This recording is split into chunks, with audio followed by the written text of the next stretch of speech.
જય માતાજી. દ્રિશિવ નામનું એક બાળક છે જે અત્યારે ઇન્સ્ટાગ્રામમાં ખૂબ વાયરલ છે. વાયરલ એ કોઈ ફેમ માટે નથી, પણ વાયરલ એ ખરેખર એક ગંભીર બીમારી માટે છે.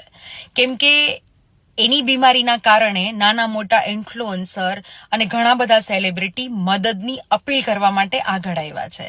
અને હું પણ અહીંયા તમારી પાસે એક મદદની અપીલ માટે જ આવી છું.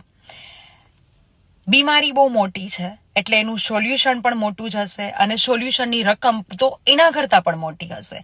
હું એમ નથી કહેતી કે બધી રકમ આપણે કરીએ, પણ જેટલું તમારી યથાશક્તિ પ્રમાણે થાય એટલી રકમ આપણે અરેન્જ કરીને એમને આપીએ. સાહસથી મોટી કોઈ રકમ નથી, તો સાહસ એ તમે કેટલું બી કરો એમની માટે મદદ જ છે. તો મારી તમને દિલથી અપીલ છે કે પ્લીઝ જેટલું થાય એટલું આપણે આ બાળકને મદદ કરીએ. જય માતાજી.